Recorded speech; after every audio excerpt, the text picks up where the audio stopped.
Just a reminder to everybody participating, because this is being broadcast live, please be aware if your camera is on of how you are conducting yourself. Avoid picking your nose and things of that nature. The camera is recording what you're doing, including what's behind you. So please So I be can get aware out of of here now. backgrounds and conduct yourself understanding that this video is going to be kept forever.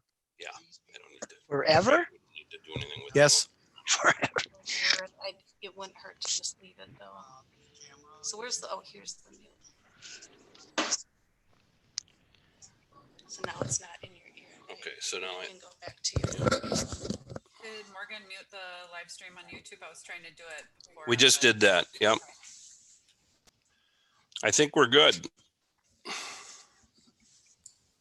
I'll Do keep we- an eye on the live stream. Okay, so it is 4:30.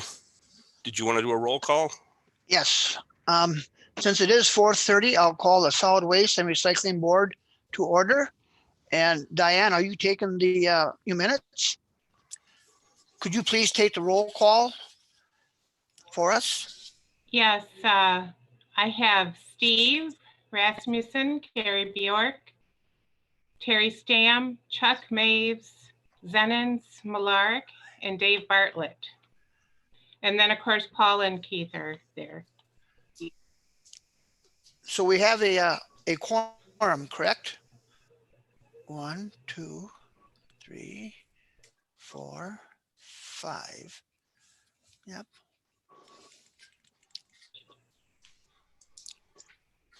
So I believe we have 5, so we do have a quorum.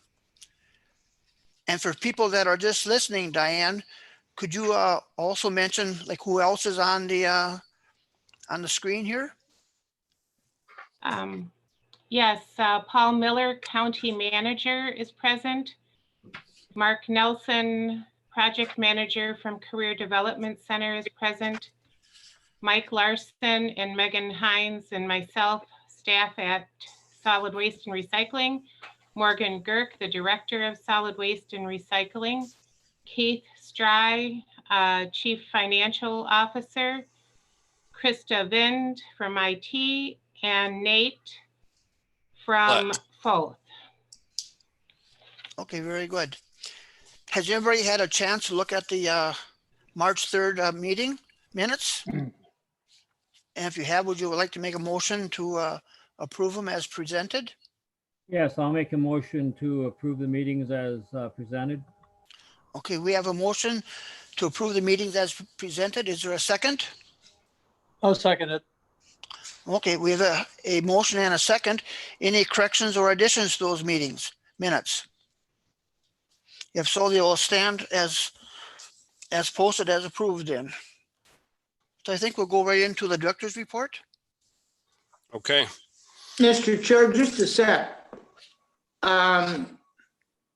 Gary, can you move a little bit to your left so that the window's not right behind you? That's my best part though.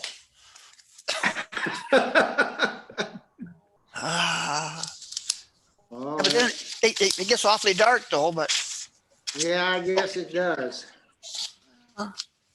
Well, never mind. okay. And if you notice, there's a place on the right-hand side of your screen there that says raise your hand if you wish to speak. So we have to be a little careful and a little polite to make this work. So Morgan, I'll turn it over to you. We've got one other person trying to call in. It shows a phone number. Should I? Who just joined? I just joined. Oh, that's By Dave phone. again. Okay. Okay. I'm going to rename you real quick, Dave. And then like you, Forrest Johnson too was trying to connect to the audio, says here. Did you see that, Diane? Okay, thank you. We got Forrest now. Okay, we'll get started. Thanks everybody for attending via Zoom. Still working out the kinks, obviously, but we're doing okay. So on the call, what we want to talk about today, we sent out some calculations for you last night regarding per capita forecast and budget forecast for the remainder of 2020. and some projected budget numbers for 2021, and then the per capita forecast for 2021 based on the numbers that we're going to work through today. So on the call with us is Nathan Klett. Nathan Klett is an engineer with FOATH Infrastructure and Environment, and Nate is our consultant that we hired to help us do this work, help us crunch these numbers for you as accurately as possible, taking into account all of our operations and maintenance and per capita and forecasting, et cetera. So what we sent out last night, and I do apologize, I sent 2 versions of that, but after a brief discussion between the county manager, Nate, and myself, we simplified that document just a little bit more, add some additional clarity for you. And I'm going to bring that up now on my screen.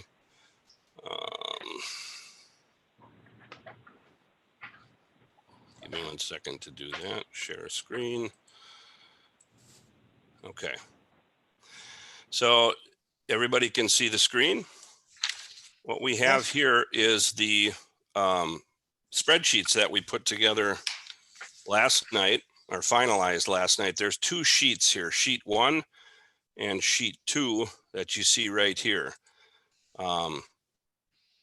So we want to go through, Nate and I are going to go through what all of the metrics mean on these sheets so that you have a good idea of where we're at in our 2020 remaining budget and where we're going for 2021, what our deficit this year will be, our forecasted deficit. Remember that all of these projections are based on the first 3 months of this year, which are not the best 3 months for us to forecast things because it's winter time and we tend to not get as much revenue, but that's all we have to work with is the first 3 months to be able to forecast as accurately as possible what we have for the remainder of the year. So what you'll notice on this sheet here, you'll see total expenses at the top for the 2020 year. Our total expense is 2.494 million. Our 2021 estimated budget, 2.6 million. Then we get into revenues below that. Our total revenue, our projected shortfall is what we feel we will see by the end of this year. The difference obviously between expenses and revenues, the deficit that we're going to have to make up in one way or another. Now there's multiple reasons why we're going to have a deficit that large. And Nate, I know you had some things on this, but basically our yard waste costs, remember, we never had any yard waste costs before we were forced regulatorily into maintaining proper volumes of yard waste through our compost licensure. Okay, so that's a 100% increase in cost as soon as we had to take on the requirements that the DNR manages through the yard waste program. Our clean sweep costs, so we saw a 65% increase across the board for clean sweep expenses for 2020 compared to 2019. And what happened there was WRR Environmental, who was our former clean sweep vendor, can no longer do the clean sweep for multiple reasons. So we did an RFP request for proposals, and we had a single bidder, which is Veolia, and they happen to be the state contractor. And Veolia does a fantastic job, but their pricing is pretty high. So we saw a big 65% increase in clean sweep. The other big ones were hauling increases from all of the sites. As you know, we joined into a new contract that we've just about got finalized with Advanced Disposal for hauling landfill trash from the transfer station and municipal solid waste from the collection sites and the compactors. And then Nate worked to add in additional operations and maintenance for aging infrastructure. Obviously, we have the main concern of our transfer station being 30 years old, a lot of corrective maintenance money going into that to keep it afloat. So Nate, do you want to touch on each of those real quick and how those affected that projected shortfall? Sure, and I will add one other thing that works into that projected shortfall is by using the first 3 months of actual expenses and actual revenues, you're seeing a significant decline in tipping fees on the revenue side, which is having a big impact on the revenue number, projecting forward based on the first 3 months, which, as Morgan alluded to in the beginning of the discussion, waste flows vary by the season, and the first 3 months may be an underestimate of overall waste flows. So that may be underestimating the revenue slightly, but it's the information that we have at hand that's solid information. As far as the additional O&M for the aged infrastructure, looked at the existing O&M that's built into the various sites and the transfer station now, and then added approximately 2% to the overall budget in order to account for unforeseen expenses that would occur at the facility. As you know, there's been in the past, I guess, 3 or 4 years, there's been some tipping floor replacements. I understand that one of the transfer trailers just sank into the asphalt and needed to get a crane out there. So compactor issues that come up, baler issues. So there are things that, given a 30-year age of a facility, you want to try and budget for unforeseen expenses. I mean, it's like buying a vehicle or buying a tractor. Initially, when it's in the first 5 to 10 years, it's pretty routine maintenance, but by the time you get to 30 years, you need to decide if you want to keep putting that maintenance into it and plan for added maintenance. And then I think Morgan, you did a good job of discussing the yard waste and clean sweep costs that add to that overall projected shortfall. But I'm happy to take any questions with those specific things in mind. Before we do that, I'd like to show one other thing that I've added here. So I've explained that the collection sites have always been subsidized through the solid waste fund. And what you're looking at here in red on the right is the difference between the revenues and the expenditures. In other words, the deficit in earnings that we have at each of our sites. So in 2020, our projected loss at the transfer station is $510,570. Our projected loss at Boyceville, $79,111. Projected loss at Colfax, excuse me, $94,035. Connorsville, $33,174. Downsville, $57,736. Elk Mound, $118,834.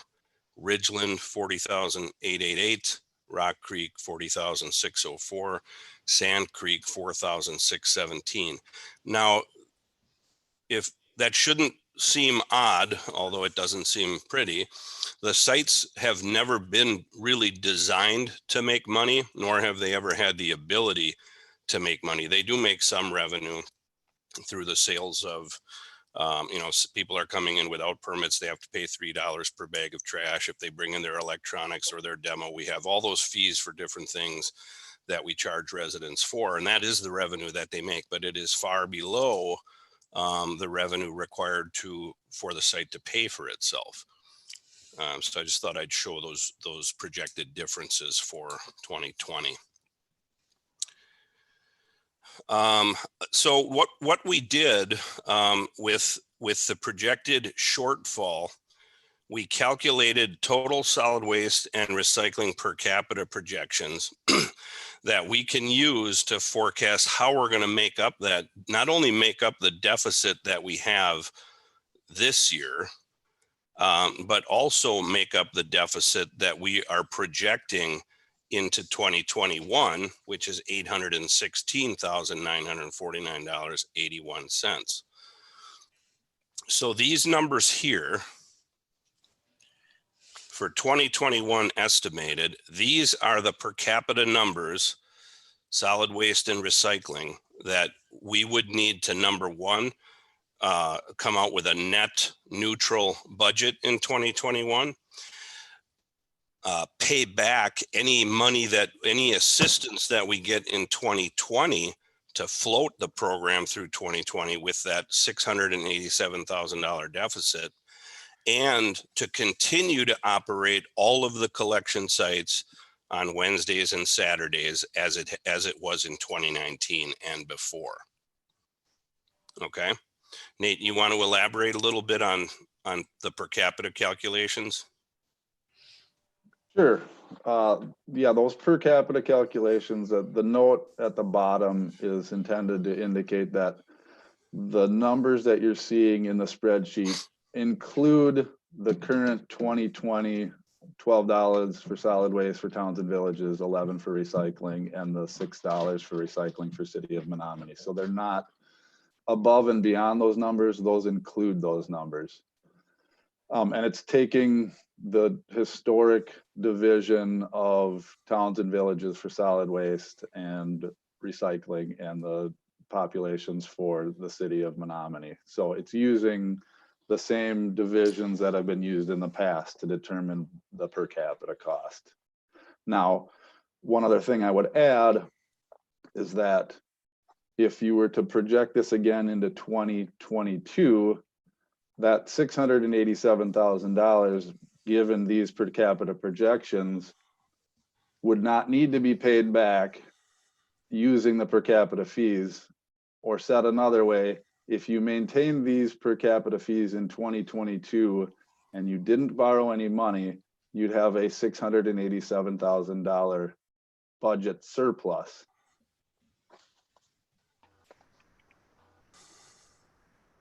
So that's the numbers are artificially high in the sense that it needs to pay back the projected shortfall from 2020. Mr. Chair, Yes, sir.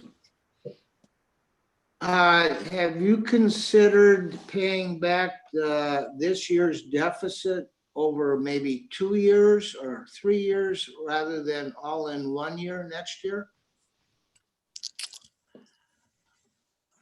Keith, would you like to respond to that, please?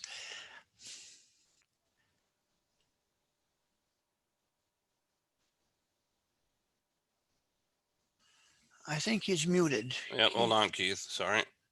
There you go, Keith. Morgan does Go ahead. have his hand raised when you get a chance. Yep. He's still muted. He's Keith, we're unmuted. not hearing you. He's unmuted on my screen. Can you hear me now? Now we Yes. can hear you. Okay. That's deja vu all over again. Yes, it is. Unfortunately, and I apologize to the board.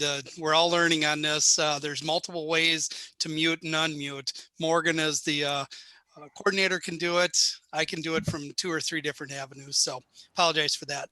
I guess that certainly, to answer the question, certainly is an option. I guess keep in mind, this is part of just one part of the county's financial picture. Fund balance, the county's fund balance is not flush. In the last couple of years, the county has not been able to utilize fund balance as it has in past years to help balance the budget.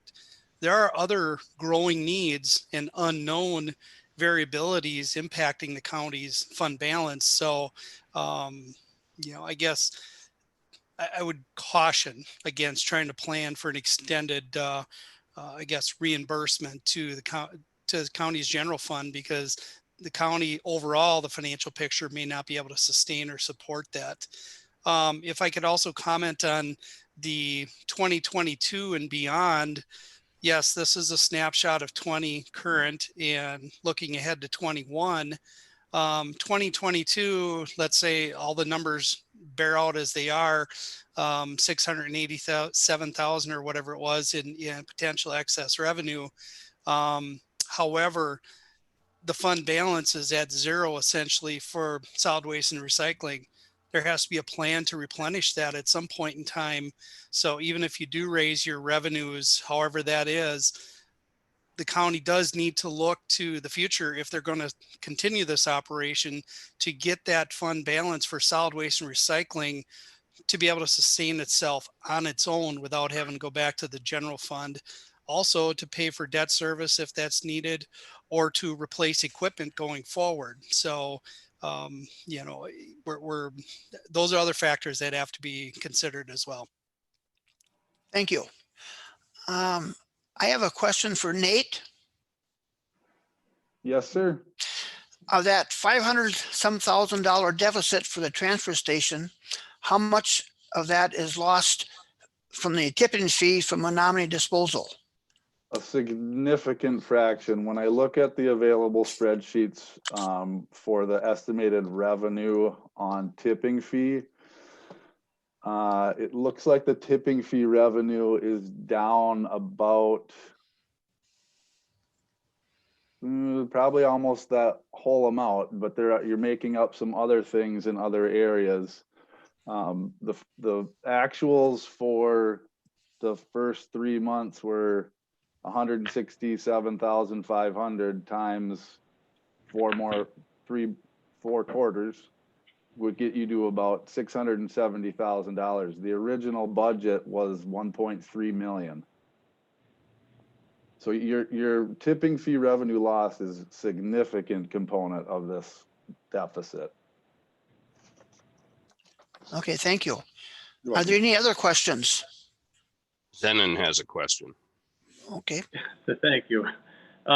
Yeah, all of these numbers are currently based on our current model, correct? Yes, the numbers that you're seeing on screen for 2020 are based on current numbers. Yes, the 3 months of our current numbers forecasted through the end of the year. Sure. So the rest of the year, if we continue to do business the way we're doing business for this year and even next year, 2021, I just want to make sure that if we see available funds in here or different ways of doing business, that I just wanted to be clear that this is currently the way we're doing business. Yes. Great. Yep. Thanks. So this, Chair,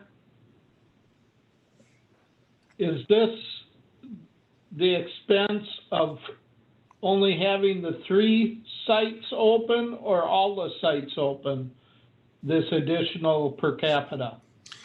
That is all the sites open, and it returns to the 2019 model, which is the Wednesday, Saturday model for the small sites and the larger sites, and the original hours for the trans station public drop-off as well. Another question.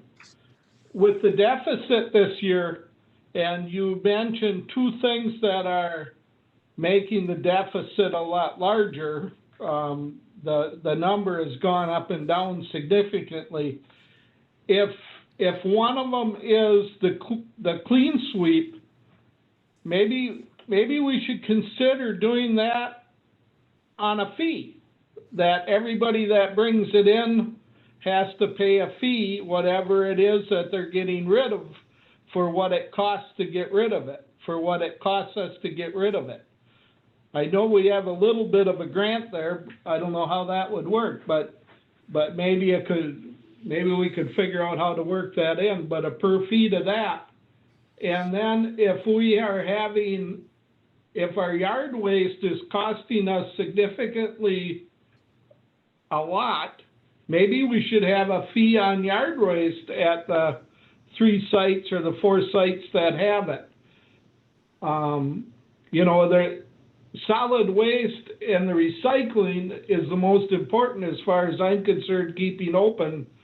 I would much rather see brush in the ditch as tires and everything and garbage bags. So I guess that's just a thought. So what I've got up on screen right now, you'll see the actual clean sweep total for 2020 estimated based on that 65% increase that we received from our new Haz Waste vendor should we move forward with the event. You'll see that at $95,000. So we're basing that on the percent markup. We're basing it on the success of last year's event, which was extremely popular, as you know. We're pretty sure that that is a pretty good estimate for what that event would cost. Now, remember, we do get a small grant from DATCAP to the tune of, Megan, I think it's 15,000. Yes, in that ballpark. In that ballpark, little bit more, I think. And then we budget the rest. And remember, that event has always been free. We used to get an $8,000 contribution from Levy because that program is open to all Dunn County residents, not just the residents in our program. So that's another interesting facet of how we run Clean Sweep, is it allows anyone in the county, whether or not they're a participant in solid waste and or recycling. And that's at no cost to anybody. So I would have to agree with Dave that looking at some fees for that event would make sense. Right below that, you'll see the yard waste costs that we estimate for this year at $50,000. Now, one of the biggest problems we have right now, and it's bad timing, but it's reality, is with the COVID-19 shutdowns and the safer at home order, everybody is cleaning their brains out with spring cleaning. And of course, with yard waste, both trash and yard waste right now are off the charts. So all of the sites are getting battered heavily with yard waste. We're having to send highway out to push up piles. We're working with the villages and the towns to figure out workarounds for the mud holes that we're creating from people accessing those areas to deposit their yard waste. There's a lot of money wrapped up in managing a yard waste program. Plus, we just opened the town of Menominee yard waste site, actually starting tomorrow morning. We're opening that site. We've got shared costs with the town for the most part, but there will be some expense in sending attendants over there to monitor the site, open the gates, close the gates, work with the village on maintaining the drive, et cetera, et cetera. So, or the town, sorry, not the village. So 95,000 on Clean Sweep, 50,000 on yard waste projected. And Megan did some really great work on crunching those numbers. She worked directly with Veolia to come up with accurate costs based on the RFP numbers that came in. And also for the yard waste, Megan has been really good at working with local farmers and haulers to where they come into the site and take as much of that material out of there as they can. If we were to continue composting, the licensure that we have requires us to compost material. In order to really do that effectively, you need a windrow turner. And we did hire a person with a windrow turner to come in, but make no mistake, managing yard waste, very, very expensive. And it's a 100% free program at the moment. The only thing we have in yard waste revenue is coming from the new town of Menominee yard waste site, which the town and Dunn County agreed to create as a business yard waste site as well. And we will accept business yard waste there at 65 a ton by appointment, weight across the transfer station scale, and the town and the division will split those revenues 50-50.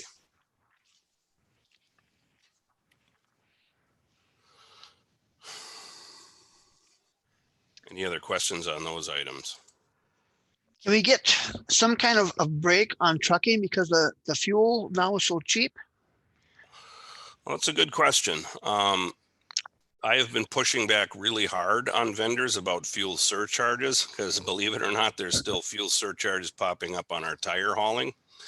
And it's because they work those into their contracts, and unless you check them at the time of the creation of the contract, they sneak stuff like that in.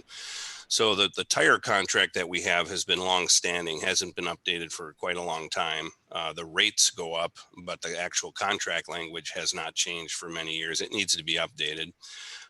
We did just renegotiate the contracts with Advanced Disposal, and I put some very, very tight language in there for fuel surcharges to where, you know, if a fuel market does not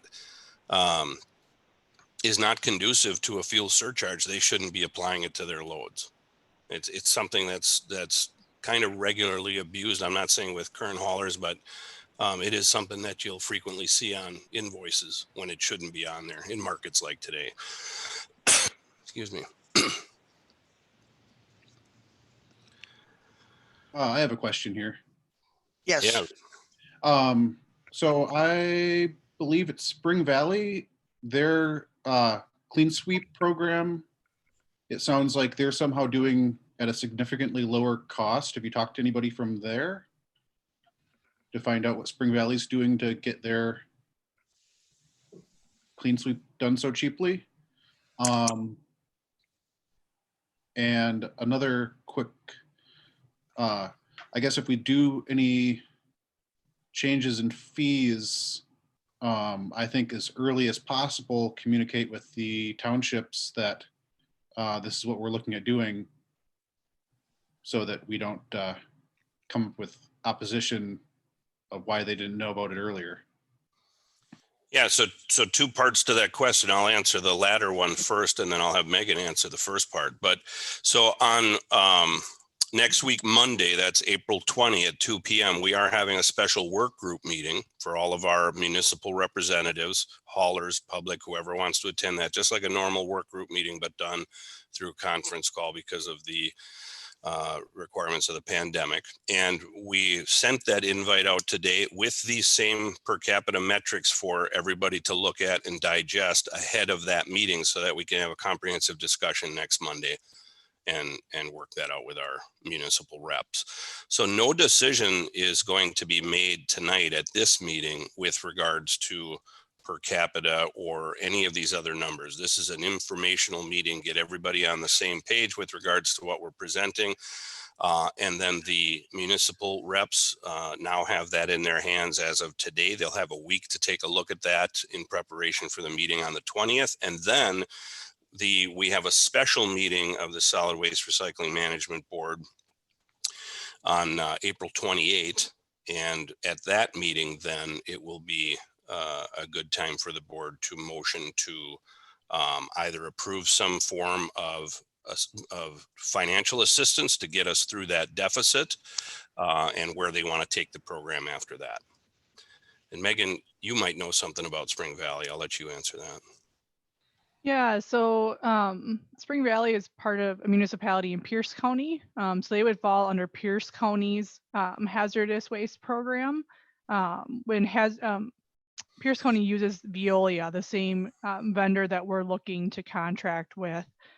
So similar pricing there. I do know that some communities do call things a clean sweep in the spring, and it's more of a appliance or electronics, bulky disposal items like furniture or things of that nature, and they call it clean sweep, even though it's not technically a hazardous waste collection. I know in St. Croix County, there were several municipalities who did a similar thing with that branding, and it was not a hazardous waste collection in any manner. So my understanding, as far as I know, the Village of Spring Valley utilizes the Pierce County Clean Sweep collection, which is through Veolia. And a couple of things on those Clean Sweep numbers. I am working with other vendors to potentially utilize latex paint and our cylinders through a different vendor instead of sending those materials through Veolia. With the latex paint, there is an option to do a special waste profile and send that directly to the 7 Mile Creek landfill. Estimated savings there are, in the $750 to $1,000 range. Not a ton, but certainly something. And then I've reached out to a vendor called AllSafe, which is out of Wyoming, Minnesota, as far as sending our cylinders through them. I'm waiting to hear back on pricing on that. With Veolia, the pricing for cylinders is extremely high. For the 1 pound propane cylinders, their cost is $5 per cylinder. And we sent about 3,300 of those cylinders through our hazardous waste program last year. So we're looking at a very significant increase there, and hopefully we are able to get a cheaper price through AllSafe, and we can take that number down some. So we are definitely working actively to try to save some money through those programs. And same thing with yard waste. That number, the $50,000 number, That is if we need to haul off all of the material that we currently have on site in 2021. We are currently offering our compost for free to residents to come pick it up and haul it. So we're hopeful that they will take as much of it as they can, so we don't have to pay to haul it.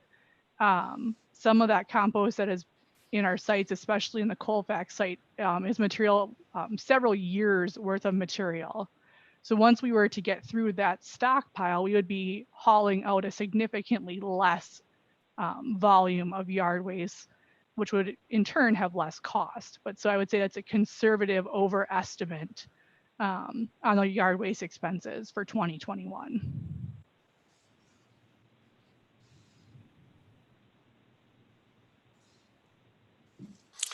One thing to remember as we work through these numbers, these scenarios, et cetera, the program that we have in Dunn County is a really amazing program. It is, we always call it the Cadillac of programs. It's really it's a model that really isn't utilized much anymore, if at all, in Wisconsin, where you have manned collection sites and all of that associated hauling and O&M for those sites. We are one of the last people that obviously that's still doing source separated, and that has its caveats as well.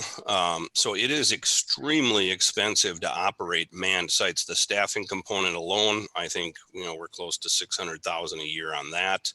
And if we're going to have sites out there that are manned, we have to have them, we have to give these attendants the tools they need to manage their sites appropriately, make sure we're catching all of the non-compliant items from getting into the compactors where they're a safety concern or an environmental concern, et cetera. So Nate and I were talking at length over the weekend on Easter and yesterday about how unusual our program really is. And Nate, maybe you can just kind of add your 2 cents to that on how most other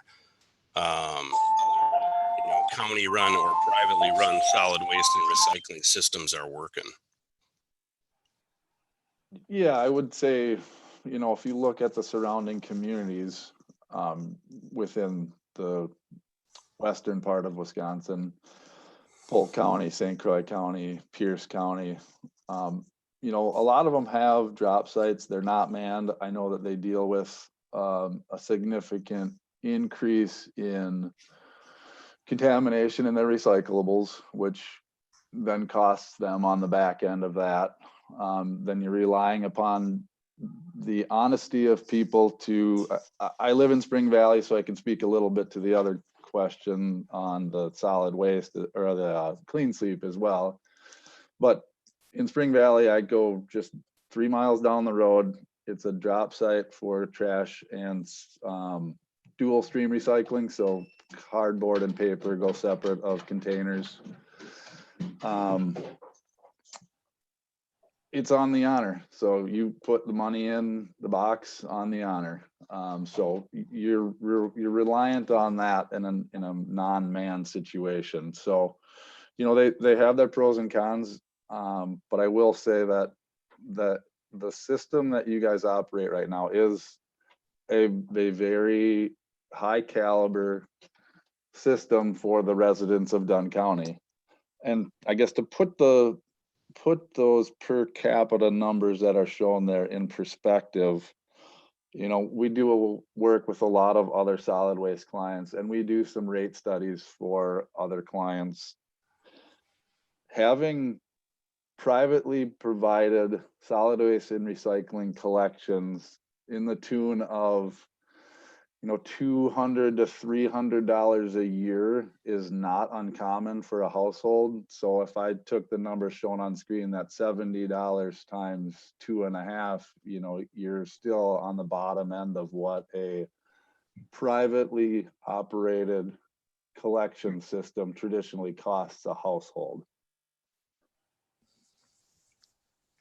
With none of the additional perks other than the curbside. Yeah. Correct. Yep. So the per capita that you see on the screen, those costs in column H, we had a 2.5 multiplier on there. That's how many people per household the census folks have calculated for Dunn County. So that is the per person per capita. And then you would multiply that by 2.5% to get the household. Like Nate said, that comes out, I think, to about $170 somewhere in there.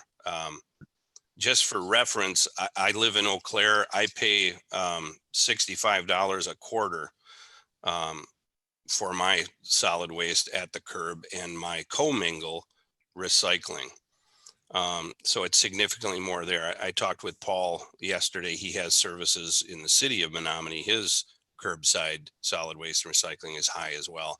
So even though that's a huge jump in per capita, it's relevant because when you compare it to what it costs to get privatized services with none of the additional perks of the yard waste, the clean sweep, the electronics, tires, batteries, all the other recycling, scrap metal, all of the things you can't do curbside, it is just a significant value.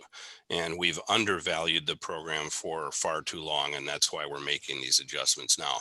If we want to move forward with keeping all sites open, and we've had multiple discussions of the pros and cons to doing that as well, then these are realistic per capita numbers to support a system like that.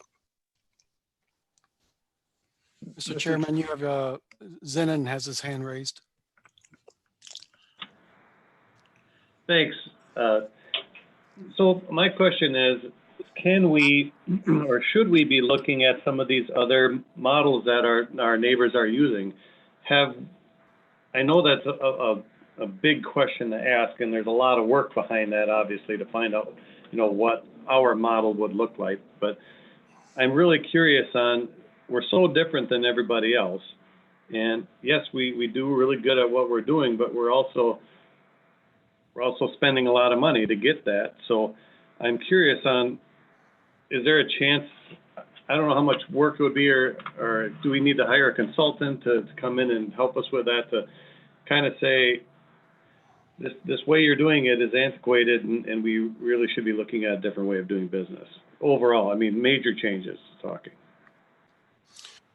So that's definitely a discussion point we should have. I do have a different model to propose, not at this meeting, but I will bring it up in the near future to all of our board members that basically addresses exactly what you're saying, Zen. And it's a complete departure from our existing model, and it's one that is more in line with what other communities are doing in a modern solid waste recycling fashion. And it saves a tremendous amount of money over our current model.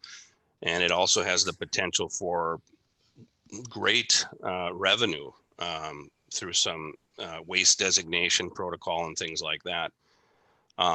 Nate, you could probably talk briefly on how a system like that works normally with waste designation. That's like a key item if we were to switch off of this program to a single stream with waste designation and trash. Yeah, waste designation is a way to keep all of the material within Dunn County coming through the transfer station, which is obviously one of your larger revenues to get the tipping fee. It avoids what I understand as a current challenge with the material from Menominee Disposal going direct to 7 Mile, and you're not getting any revenues from that, which is apparent in the revenue estimates year to date. It can be a little bit of a contentious thing to do waste designation. It's got to go through an ordinance, and you'll need some legal review, and you'll definitely have haulers that are asking a lot of questions and may have a little bit of challenge with it, but it's something that is used in a lot of locations. Barron County uses it, and that, with the exception of, I believe, Rice Lake, everybody else in Barron County, they have waste designation ordinance in place to get all the materials to their waste to energy facility. So it's not an uncommon thing to do.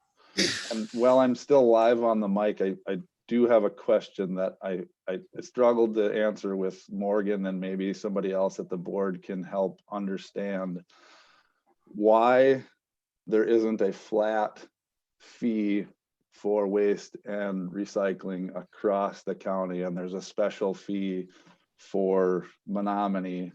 I'm asking from an outsider looking in, trying to fully understand that, because it seems to be a unique situation. And I'll mute myself and listen to the answer. Well, Nate and I talked a little bit about that. So you're all aware that we have some very unique agreements with some of our municipalities. City of Menominee, since they only participate in our recycling program, they pay a different recycling per capita than all of the other municipalities do. One could argue that that's really not equitable. Sand Creek is also in our recycling program only. The other towns and villages that are in our solid waste and recycling program pay a higher rate. It's not really equitable on paper. The other thing we've talked about in the past is that there are some subsidies out there to the tune of $30,000 assisting certain municipalities, that being City of Menominee, Village of Colfax, and Village of Ridgeland, with assistance from the recycling grant that we get, but it's not given to anybody else. So these were really great things back in the day when the program was finding its legs and agreements were being made, and we were trying to get as many people into the program as possible. George did a great job at doing that. But those types of subsidies have no place in this budget any longer, not because I don't want them to be there, not because I don't want to assist everybody, but because we don't have the operating revenue to support municipalities through subsidization of their curbside recycling. And in the case of Ridgeland, even trash. So we just, Ed Hartung called me before this meeting. He's having trouble connecting, I can tell, but he was very concerned about the inequity in the per capita, and why is asking the same question that Nate did. Why don't we have a static per capita that's applied to everybody in our program? And we really should. We get a lot of pushback when we talk about doing that.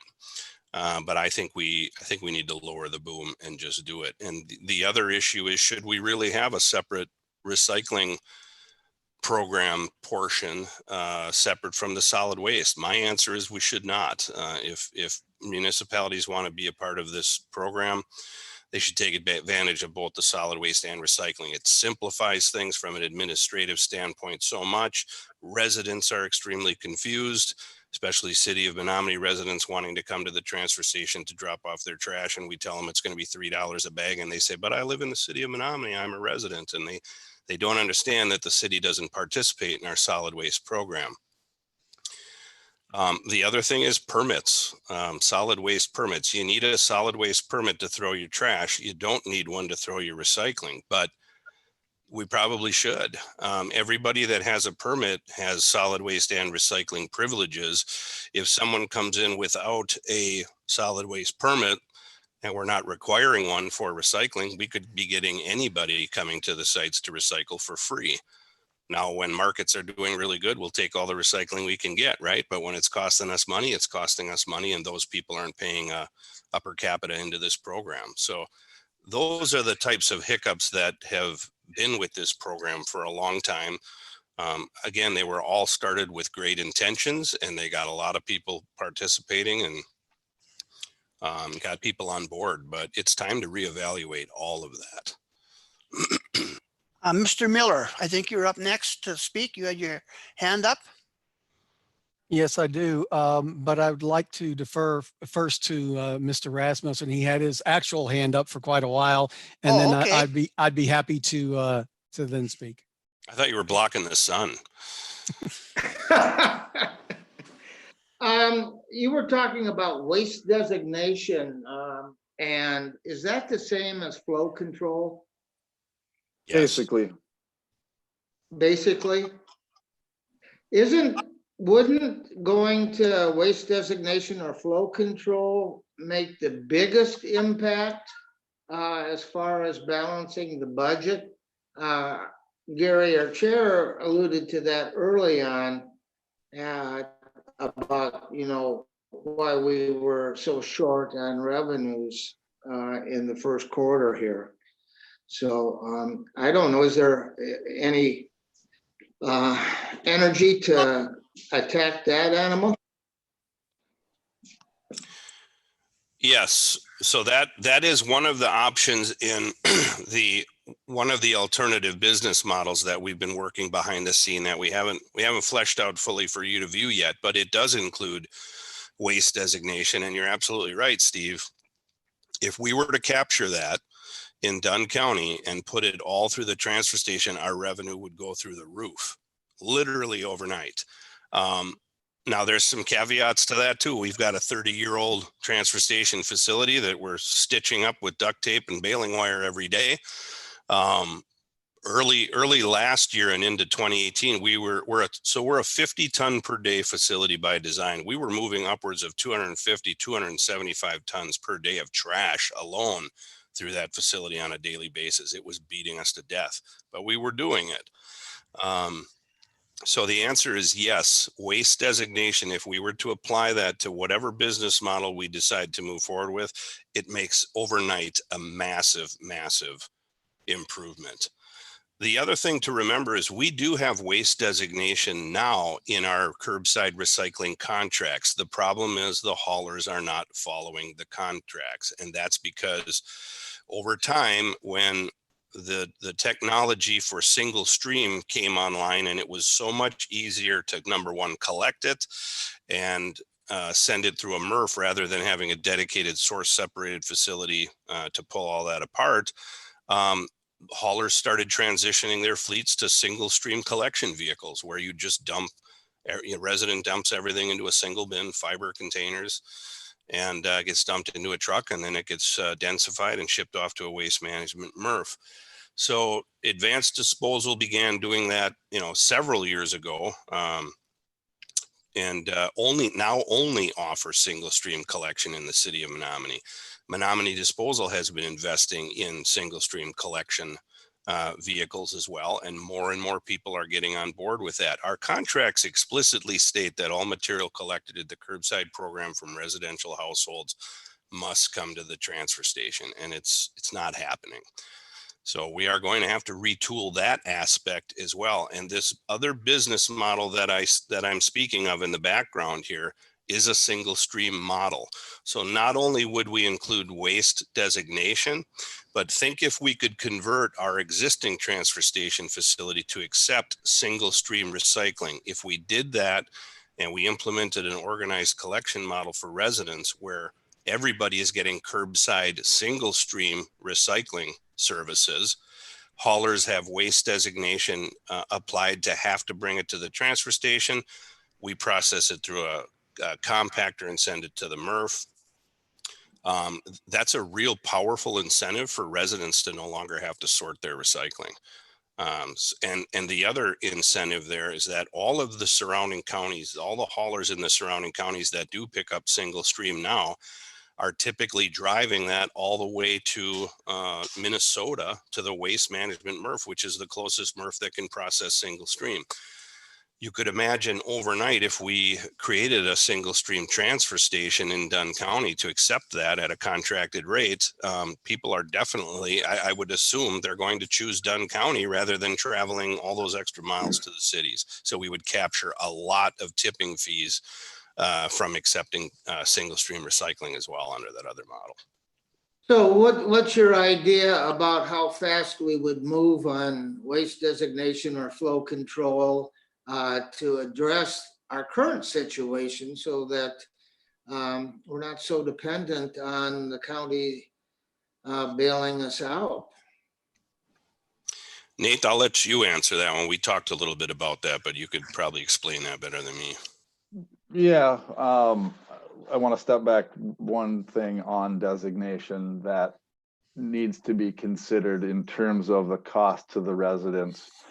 Even though you enact a waste designation ordinance, that doesn't preclude the haulers from increasing their rates to account for that. So in terms of the cost to residents, waste designation doesn't guarantee that the residents aren't going to see an increase in cost. It just means you're getting more material, you're getting all the material if they're following the rules coming through the transfer station. Now, the time it takes to do that, I wish I could give you a specific exact. There are some legal requirements on what it takes to put an ordinance together and how much public notice is required. I don't have all those specifics on the top of my head at the moment, but I can follow up with a rough timeline of what I think that would look like from past experience. And and Nate, you can elaborate too. Your people helped get some of that waste designation in place, I think, for Tri-County MRF, right?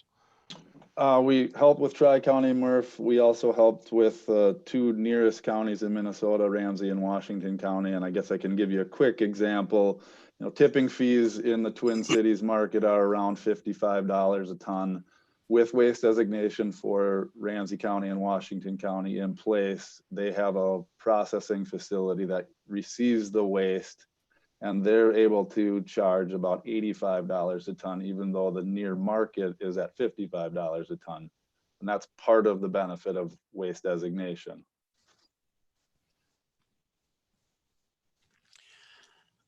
Mr. Miller, you're up. Thank you, Mr. Chairman.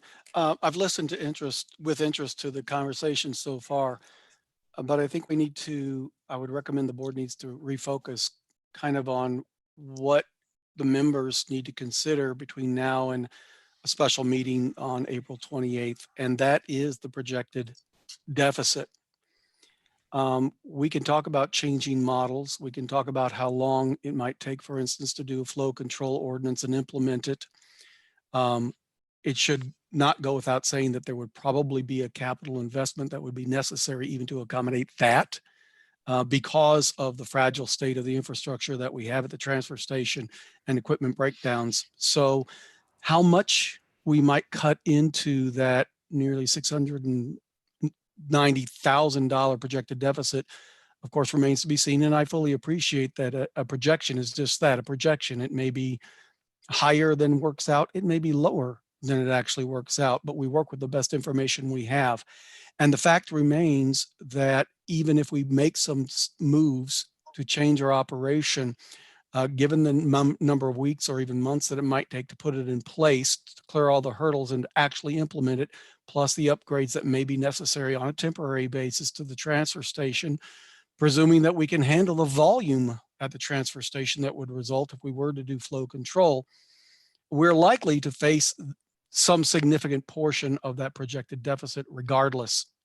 All of which boils down to the county itself being willing to support the program through the remainder of the year to make up that deficit from its general fund balance. Keith Stry alluded to the financial difficulties overall that the county is facing. And we need to give consideration, the Solid Waste and Recycling Board, to what you're going to be asked to do after hearing the input from our partners, the participating towns and municipality and our haulers. On the 20th, we will get that information back to the board so that you can consider that along with everything else on your April 28th meeting. But at that meeting, what you're essentially going to be asking to do, if you think that the county should continue to support the program through basically donating, if you will, even though it might be paid back, something on the order of $600 or more $1,000, you're going to be asking for a budget adjustment. And that is not a foregone conclusion that it will be granted, especially in the light of other considerations.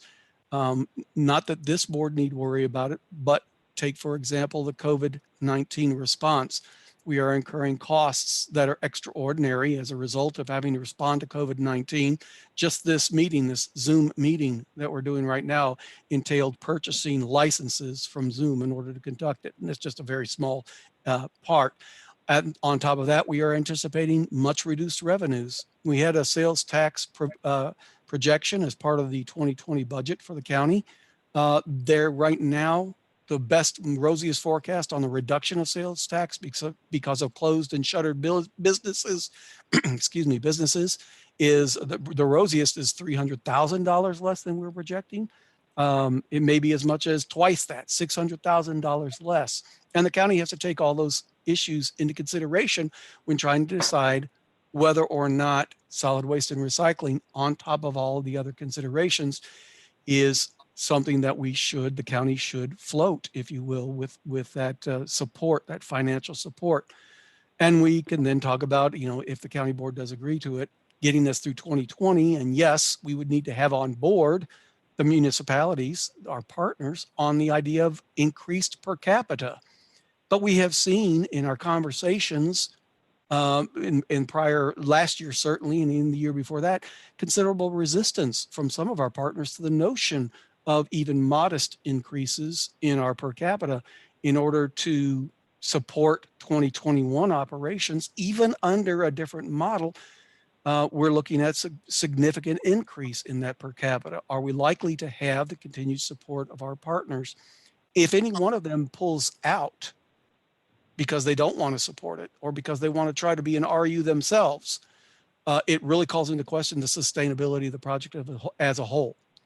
So I would encourage solid waste and recycling board members to consider that it's going to be asked to make a request to the county board for a budget adjustment to the tune of $690,000 to support this program through the end of 2020. And it should do so with these other factors in mind, with the prioritization, if you will. The county would have to prioritize this program perhaps above others in order to do that. That's an important part of the consideration. The feedback that we're going to get on the 20th from our partners is another important part that you're going to want to consider.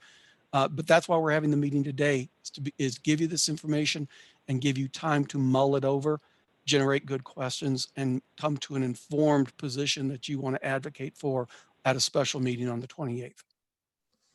Thank you. Are there any other board members who would like to ask a question right now? Forrest, Mr. Johnson. He's muted. Yep, there he is. Hello, are you there? Yep, Anyway, we can hear you. Okay, good. What about when we do run out of money and the county is deciding what to do? Do we just like turn the engine off and the garbage piles up? Is that going to happen? And then the county will say, well, maybe it is a priority. Kind of like when the snowplows stop moving. Morgan? Yep. So that's a very good point for us. There is, municipalities have talked about potentially starting their own programs. We own only one of the collection sites. We lease all of the others. Well, I should say two. Transfer Station and Ridgeland we own. All the others are leased. So, there is potential for municipalities if they decided they wanted to do their own RU, have that responsible unit designation and handle that themselves. Maybe they could do it. If they wanted to put the administrative infrastructure in place to be able to do the annual reporting and the metrics and the contracting with haulers, et cetera, et cetera. But you're right. It's not just going to stop and garbage piling up in the streets, nor do I think the Solid Waste Recycling Management Board or myself want that to happen. So my guess is that we've got a little bit of time to look through these numbers, look at that deficit. And remember, it's a projected deficit, but we're with markets aren't going to just change overnight. Revenues at the transfer station aren't going to just, change back into the black here. So that's a pretty good number moving into that discussion we're going to have on the 28th. As Paul indicated, the Solid Waste Recycling Board will need to make a decision that night on whether or not to request a budget adjustment, presumably from the assistance from the general fund to float the program through 2020. And then the per capita that you see in your sheet for 2021, remember that those per capita numbers include a net zero budget. So a budget in the black for 2021, payback of whatever money we borrow this year, and also any anticipated O&M deficit that we would have in 2020, which we also put a number to. So those per capita numbers, Nate, why don't you tell them exactly how those numbers flesh out? Sure. I guess basically what you said is completely accurate. It includes for 2021 a increase to the majority of the expenses at a modest inflation of 2.5%.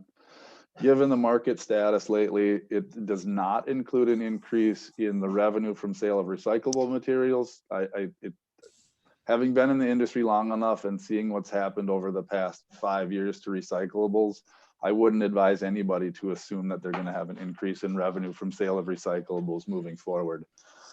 And as you said, that per capita cost includes the payback of the anticipated shortfall.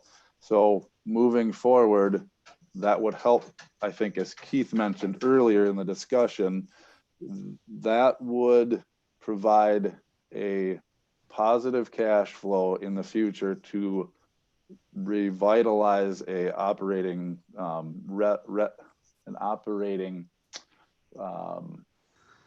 balance with, having a positive balance for the program.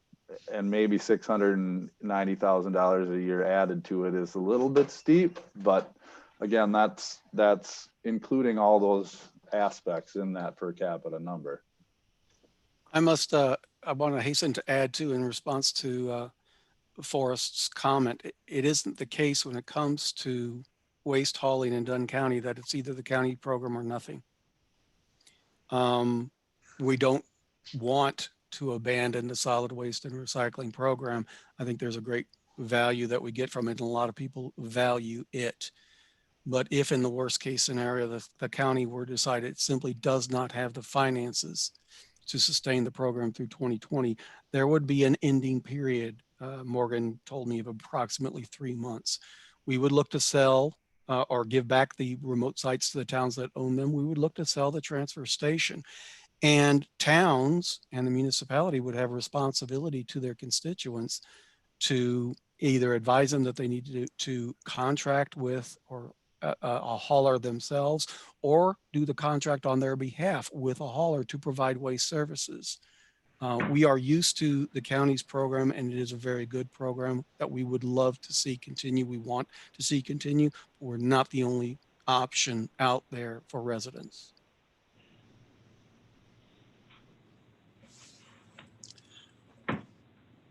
Yep, Forrest, you got. Yeah, Forrest. Unmute it. There we go. Anyway, yeah, that would be like the worst case scenario. I'm just making sure that, let's see, the per capita, I'd say our town residents would probably pay the per capita, but I got to make the figures of what it's going to be. You have the per capita, but always we have a different figure that we give to our residents as far as it's so many people per capita, isn't there, a household? 2.5 people. Times so $70? Yes. So that, yeah, you were saying 170 or something like that? That's the household cost, yes. And then it would be for the next few years, and then it'll also get you out of the hawk and put you back on the road to getting something better. Or it would, but one thing what you have. Yes. One thing to remember, though, is that if we continue this operating model with all of these collection sites throughout the county, open those days of operation, fully manned and staffed, et cetera, we did that forecast into 2021, and it's still a significant operating deficit. So the model in itself is very, very revenue hungry and expenditure heavy. So it will have to be up to the municipalities whether or not they feel to have that convenience at essentially a little less than half the cost of what privatized services would likely cost. If everybody's willing to stay on board and pay those per capita costs to have that Cadillac model out there, or we can look at this alternative model that we'll discuss more in the near future here about organized collection, waste designation, single stream conversion, etc. But to maintain things the way they are, and I understand everybody really, really likes the way that works now, it's a very, very expenditure heavy program. Morgan, when you say that to continue like we have been, was that when the 2019 schedule or this 2020 schedule that So we're ge- on now? Yep. So Gary asked us to look at several facets of how our program could be run. And we're not going to go into any detail tonight. We'll talk more about operating models on the 28th. But basically, we're running our 2020 model program now. That's the one that you all agreed to in December, to reduce 1 day of operation at the collection sites. That's every other Saturday that we talked about. We're saving some money there. But the numbers that we've calculated for the per capita give back the old hours and days of operations at the collection sites, because that is what everybody wants. We've heard everybody loud and clear. We get calls still all the time. Tell me what I have to pay to give me my site hours back and I'll pay it. So, I feel confident that residents are ready to pay the real costs of maintaining this program. I really do think that most people are going to be willing to step up the plate to maintain the services that they had in the past. And so those per capita numbers are based on 2019 operating model numbers. Morgan, I apologize for jumping in. That is actually not fully true. That 2020 budget, because the available data we have on expenses and revenues is generally based on the current operations. The 2020 budget adjustment is based on current operations. I just did a quick look at comparing sheet 1 and sheet 2, and it is using the current column. So if you want that updated to show the 2019 hours, I can do that. I just want to be very clear of what it's showing in the sheet that's available. Well, we have the ability to show those three numbers. Hold on a second.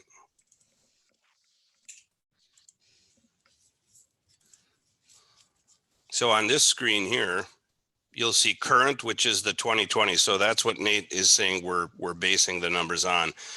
These are the total expenses of each. There's actually three here. So Gary asked us to look at three different possibilities: the current operating model for 2020, the old model with the Wednesdays and Saturdays, and then a Saturday only model for the 4 satellite sites only: Downsville, Rock Creek, Ridgeland, and Connorsville. That's what Saturdays only means. So that'd be those sites open only 1 day a week. So you can see though, the costs here, there's not a tremendous difference between those operating costs. You see how they're fairly similar.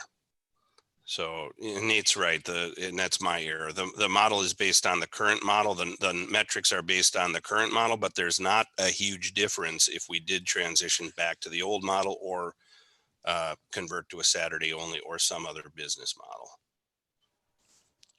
I think Supervisor board Maves member- has his hand up. Right.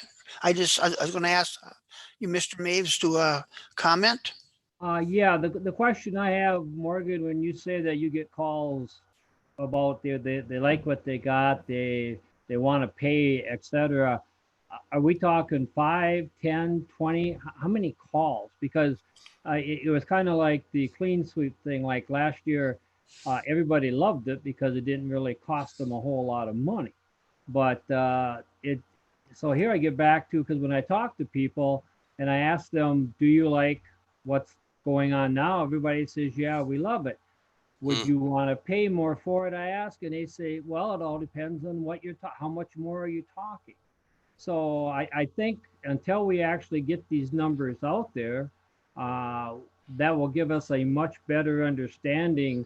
I think it's a worthwhile thing to go to the $170 a year, whatever it comes out to.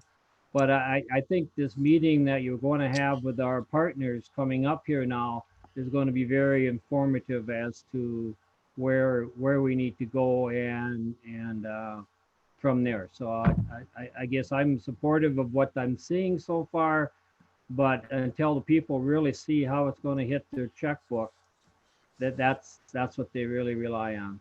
So that was my comment. I'd like to comment one thing.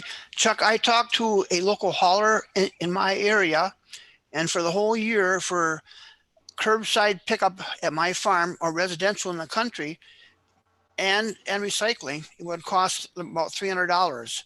So we're doing basically half of what would cost the average household by going to 170 as compared to $300 a year to have it. But you got the convenience that they come right to your yard or wherever to pick it up. So Yeah, and you also have once they realize they're the only game in town, then here again you get back. And I hate to use that analogy because that's almost a threat, saying, well, they're the only game, so then they're going to do this, this, and this. But we're old enough, we've lived long enough, we know how the game is played, and that is how it's played. So, but I hate using that analogy because that's a threat analogy in my opinion. Morgan? So a lot of our feedback, in addition to calls coming to the office, I've fielded several. My staff has fielded some as well. The bulk of it's coming directly to our attendants, and we talk to our attendants every week, and they say the biggest comments, they don't like these every other Saturdays. They want their every Saturday back. They want their Wednesday back. And tell me what I have to pay, I'll pay it. That's the message that we're getting. Now, not everybody's going to think that way, of course, and there's a big diverse group of people out there in our municipalities, but I think people are ready to step up. I think they know that they've had an undervalued, that this program is of such tremendous value to them, and it's been undervalued for so long. I think that they understand that, especially when faced with the decision, look, we either, increase prices to a realistic threshold or we get out of this business. Most of them, I think, will say, we're going to stand with you. We want to keep this business moving. So I think that's the overall sentiment. And you're right, Chuck, Monday's meeting will be very, very enlightening as to where people's heads are at with regards to that. So I'm looking forward to that. So back to Paul's point, the main focus tonight is so that everybody gets a clear understanding of the deficit that we're looking we're looking to have for 2020. And how we're going to address that at the April 28th special meeting for the board. Your options will be, number one, getting out is always an option. Remember that. We don't want to say that it's not. So that is an option. The second option is to continue forward. If we continue forward with the understanding that we're going to have a $685,000 deficit, we need to find a way to float the program through this year, and then have a mechanism in place like Nate calculated through per capita to be able to pay it back. So that's the take home message tonight. As you get ready for the special meeting on the 28th, I'll also be bringing a whole lot of data from the work group meeting with the municipal representatives from the 20th. And we will go into that April 28th meeting, wanting to make a decision on how we're going to address that 2020 deficit and moving the program throughout 2020 and into the future. Go ahead. Okay, any other questions or comments? I think we're getting towards the end of the meeting, right? So anything anybody would like to say or comment on? Gary, this is Nate. I feel like I would be remiss. I don't want to keep pounding this concept of having different per capitas for different people. But because I ran these calculations, I did do a calculation of if it was a flat rate across all population that's participating of 42,030, that $70 figure would actually be about $35.80. So I just want to put that in as information for the board as you move forward to consider, if you're approaching different communities about a per capita, if it's split across the entire population that's participating in the programs, it really eases the burden on some as compared to others, I guess. So that's my final comment. And that was also Ed Hartung's point. I talked with him before the meeting, and we knew he was going to potentially have some trouble. He had a conflict with the town board meeting tonight as well, but he said, he emphasized that the per capita is not equitable amongst all of the municipalities in the program, and it really needs to be. So I think that's definitely something we should look at moving forward. And coupled with that is we have the separate recycling program only from the solid waste and recycling program. That adds another level of challenge in how you assess per capita to those municipalities that do only participate in our recycling program. So we want to simplify things, not maintain the complexity of them. We'd really prefer to simplify them, and through simplification, we gain equity for all of our members. And I think that's the right way to go moving forward. So Morgan, that meeting on next Monday, and what time is that? And would that be the same format as we're having right now? No, so I sent an email invite to municipalities. That's going to be Monday at 2:00. That's our normal work group meeting time, is the 2:00. That's going to be what's called a Google Hangouts meeting. We didn't need to go to the level of a Zoom meeting. Number one, it's a little bit more complex for attending. Not everybody's got the internet horsepower at home to be able to connect. But a Hangouts meet is essentially a conference call. And because everybody has the same data that you've all looked at today, they'll be able to reference that during the call in their homes while they call in. So that invite went out today. They got the same information that you all got last night, and they'll be calling in on that call through Google Hangouts Meet. And Megan has her hand up. Yes, Megan. Thanks, Mr. Chair. I just want to have a point of clarification from Nate. The calculation for the $35, if you include that across the 42,000 plus population, is that including adding the city of Menominee and the town of Sand Creek to our solid waste program, or is that including them only in our recycling program as they currently are? That's having everybody pay for everything. So that's the total of the shortfall or the deficit shown for 2021 of, not splitting 50% recycling, 50% solid waste. It's the total deficit divided by the total 42,030 population participating. Thanks for that clarification. That makes a lot of sense. Thank you. Did you have a comment, Terry? Well, I think at this point, one of the main things out by us and probably other places too is I really appreciate the changes Morgan made staff-wise to kind of ensure better safety and actually coming out himself and touring the sites. I'm going to use the term zoo for lack of a better, if you've been out there. I went out to our site 4 times. And again, it's no big deal for me because I live next door. But to see it try to operate with the sites that we have closed and see it operate efficiently and with safety right now is a major, should we say, major effort. And especially the lead people, I think altogether have done a really good job. So a question for Morgan, or for Morgan, when do you expect those 4 sites to reopen, the smaller sites? Any timetable on that? Well, there's a couple reasons why we did this, and I think I've expressed this into a letter to you all a couple weeks back. So when the Safer at Home order was implemented in the state, we started, and the COVID-19 pandemic really started ramping up. We had several of our attendants, some of them longstanding attendants, who just said, you know what, this isn't worth risking my health for. The sites are busy. I'm standing right next to someone all day.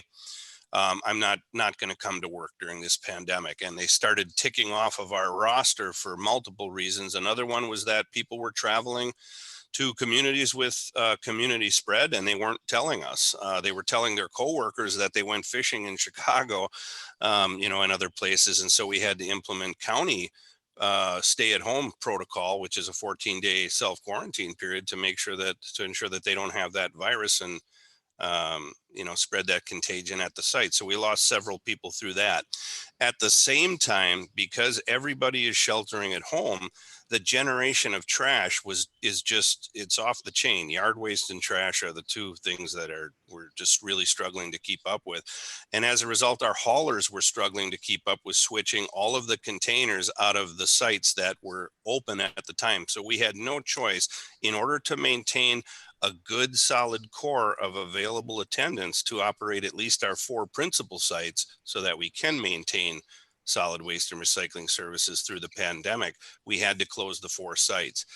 Now, I also included in that letter that we did some experimentation, tried to add some convenience for residents in providing self-serve roll-off boxes at the 4 satellite sites.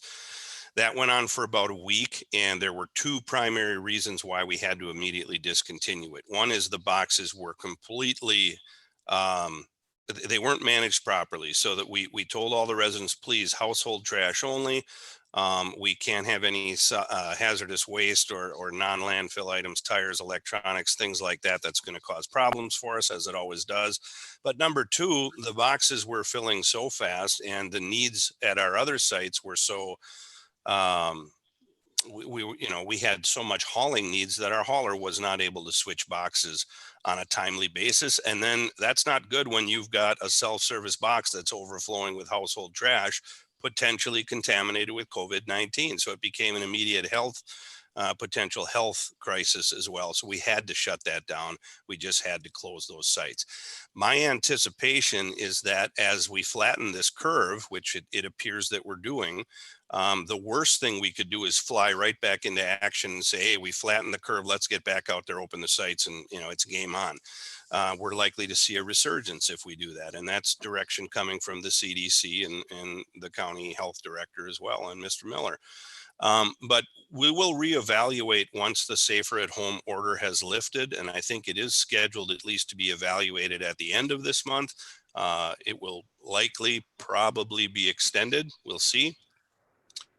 But at that point, we'll take another reevaluation of available staff and who's willing to come back to work to man those sites. We'll get them open as soon as we can. Are there any other comments or questions from the board? If not, then I think we'll. Gary? Yes. I'm sorry, do you want to go ahead and ask for a motion from the board to have the special meeting on the 28th? We should do that. Does somebody want to make a motion that we have a special meeting on April 28th at the same time, same place? So moved. Okay, there's a motion and a second. Can you state your names, please, for Diane so she can hear? Steve moved. Chuck seconded. Okay, we got a motion and a second. Are there any comments on that motion? If not, all in favor say aye. Diane. Aye. Opposed? Diane, you have a question? Who seconded it? I did. Chuck Mapes. Oh, thank you. If there's no other comments or questions, we are adjourned. Thank you, everybody. Thank you. Thank you. Thanks to IT. You're welcome. Very much so. Okay, stop live. Thank you.